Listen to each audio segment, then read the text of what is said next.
بسم اللہ الرحمن الرحیم واستفزز من استطعت منهم بصوتك واجلب عليهم بخيلك ورجلك وشاركهم في الأموال والأولاد وعدهم وما يعدهم الشيطان إلا غرورا إن عبادي ليس لك عليهم سلطان وكفى بربك وكيلا. سورۃ الاسراء کی دو آیتیں آیت نمبر 64 اور 65 کی تلاوت کی گئی ہے، اور گزشتہ درس میں آپ نے سماعت فرمایا تھا کہ ابلیس نے اللہ رب العالمین سے قیامت کے دن تک مہلت مانگی تھی کہ اے اللہ میری زندگی کو قیامت تک بڑھا دے، اگر تم نے بڑھایا تو یقیناً ہم تیرے بندے کو سوائے چند لوگوں کے بہکائیں گے، گمراہ کریں گے. اور اللہ رب العالمین نے کہا کہ جاؤ مجھے مہلت مل گئی، جو بھی تیری پیروی کرے یقیناً ہم اسے جہنم میں ڈالیں گے، جو ان کے لیے پورا پورا بدلہ ہوگا. آگے اللہ رب العالمین نے شیطان سے 3 باتیں کہیں، 4 باتیں. پہلی بات وَاسْتَفْزِزْ مَنِ اسْتَطَعْتَ مِنْهُمْ بِصَوْتِكَ، اور تو گمراہ کر لے جسے تجھے طاقت ہو ان میں سے اپنی آواز کے ذریعے سے. وَأَجْلِبْ عَلَيْهِمْ بِخَيْلِكَ وَرَجْلِكَ، اور سوار کر لے ان لوگوں کو پیدل اور سواری پر. وَشَارِكْهُمْ فِي الْأَمْوَالِ وَالْأَوْلَادِ، اور تو شریک بنا لے ان کو مال اور اولاد میں. وَعِدُهُمْ، اور تو ان سے وعدہ کر. 4 باتیں. پہلی بات کہ جسے تو چاہے، جسے تیری طاقت ہو، اپنی آواز سے اسے گمراہ کر. اپنی آواز سے گمراہ کرنے کا مطلب کیا ہے؟ سیدھی سی بات یہ ہے کہ وہ آواز جو اسلام ہمیں اور آپ کو اجازت نہیں دیتا. مثال کے طور پر وہ باجے، وہ گانے جو اسلام کو بہت بڑا نقصان پہنچانے کا ذریعہ ہے، جس کو شریعت نے حرام قرار دیا ہے. اللہ رب العالمین نے کہا کہ جسے تیری طاقت کو اپنی آواز کے ذریعے سے گمراہ کرے. آج بہت سارے مسلمان ایسے ہیں جو گانے سنتے ہیں سناتے ہیں، باجے سنتے ہیں سناتے ہیں، اور یہ اللہ رب العالمین نے کہا یہی آواز ہے شیطان کی، جو شیطان اپنی آواز کے ذریعے سے کیا کرتا ہے؟ بہت سارے لوگوں کو گمراہ کرتا ہے. لہذا ہمیں اور آپ کو چاہیے کہ گانے اور باجے سے ہم دور رہیں، کیونکہ یہ شیطانی ہتھ کنڈا ہے، انسان کو گمراہ کرنے کا ایک ذریعہ ہے.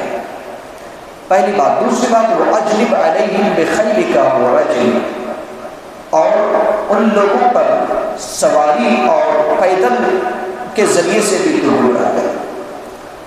یعنی سواری اور پیدل کے ذریعے سے گمراہ کرنا، ہر وہ قدم، ہر وہ سواری کی رفتار جو انسان کو گمراہی کی طرف لے جاتا ہے. آپ مسجد آتے ہیں، چاہے پیدل آ رہے ہیں یا تو پھر سواری پر سوار آتے ہیں، اس کا مقصد کیا ہوتا ہے؟ اللہ رب العالمین کو راضی کرنا. بہت سارے ایسے لوگ ہوتے ہیں جو بت خانے کی طرف پیدل جاتے ہیں، بت خانے کی طرف سواری پر جاتے ہیں. بہت سارے ایسے لوگ ہوتے ہیں جو اپنی ضرورت کے تحت انسان پیدل بازار کی طرف جاتا ہے یا سواری سے جاتا ہے تاکہ اپنی گھر کی ضرورت کو پوری کرے، تو یہ اچھی نیت سے اگر جاتا ہے تو اسے تو نیکی ہے۔ اگر اس کی نیت میں گڑبڑی ہے کہ ہم شراب کی بوتل خریدنے کے لیے جائیں یا کاروبار اس وجہ سے کرنے کے لیے جائیں کہ ہم جا کر کے وہاں لوگوں کو دھوکہ دیں یا اور ہماری نیت میں کوئی خرابی ہو، تو جو برے راستے ہیں اللہ رب العالمین نے کہا کہ یہ شیطان کے ہتھ کنڈے ہیں۔ لہٰذا اچھائی کی طرف جو قدم بڑھتا ہے، اچھائی کی طرف جو گاڑی کی رفتار بڑھتی ہے، یقیناً یہ نیکی کا ذریعہ ہے، لیکن یہی قدم اور یہی گاڑی اگر برائی کی طرف جائے تو یہ شیطانی راستہ ہے، جس کو اللہ رب العالمین نے کہا ہے شیطان سے کہ تو اس کے ذریعے سے بھی گمراہ تھا۔ تیسری چیز اللہ رب العالمین نے کہی وَشَارِكْهُمْ فِي الْأَمْوَالِ وَالْأَوْلَادِ، اور تم انہیں مال اور اولاد میں شریک بنانے۔ مال اور اولاد میں شریک بنانے کا کیا مطلب ہے؟ مال اور اولاد میں شریک بنانے کا مطلب یہ ہے کہ مال اللہ کے راہ میں اگر خرچ کیا جائے، اللہ نے جہاں جہاں خرچ کرنے کا حکم دیا ہے تو یقیناً اس میں نیکی ہے، اور اگر ہم مال کو فضول خرچی کریں یا شرک کے تعاون میں مدد کریں یا اور ایسے برائی کو قریب کرنے میں مدد کریں تو یہ در حقیقت شیطان کی طرف سے شیطان کا راستہ ہے۔ اولاد میں بھی شریک کر لیں۔ زمانہ جاہلیت میں اپنے اولاد کو لوگ بتوں کے نام پر قربان کر دیا کرتے تھے، ذبح کر دیا کرتے تھے۔ جس طریقے سے جانور کو ذبح کیا جاتا تھا، اپنے اولاد کو بھی اسی طریقے سے ذبح کر دیا جاتا تھا۔ یہی وجہ ہے کہ عبد المطلب کے بارے میں آتا ہے کہ عبد المطلب جب ان کے 10 بیٹے ہو گئے، پہلے تو ان کو اولاد نہیں ہو رہی تھی، اور جب انہوں نے منت مانی اور کہا کہ اے اللہ اگر تو نے مجھے اولاد دیا تو میں اپنے بت کے نام پر کیا کروں گا، ایک بیٹا کو، چھوٹا بیٹا کو ذبح کر دوں گا۔ اللہ رب العالمین نے عبد المطلب کو ایک کے بعد ایک 10 بیٹے دیے، اور ان میں سب سے چھوٹا بیٹا تھا عبداللہ جو نبی صلی اللہ علیہ وسلم کے والد تھے۔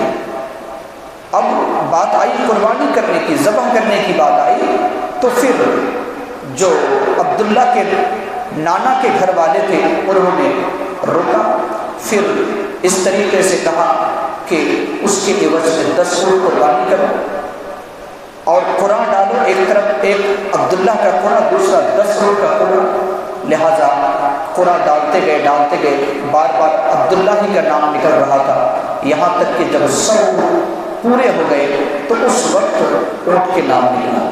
اسی لیے اللہ کے رسول صلی اللہ علیہ وسلم فرماتے ہیں کہ میں 2 ذبیحہ کا بیٹا ہوں، ایک اسماعیل علیہ السلام اور دوسرے میرے باپ عبداللہ۔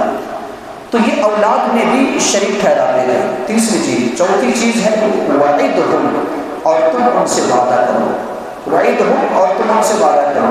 پھر اللہ نے ہمیں اور آپ کو کیا بتایا، وما یعدہم الشیطان الا غرورا، اور شیطان لوگوں سے صرف دھوکے کے علاوہ کچھ بھی وعدہ نہیں کرتا، یعنی شیطان کا جو وعدہ ہے صرف دوسرے کو دھوکہ دینا۔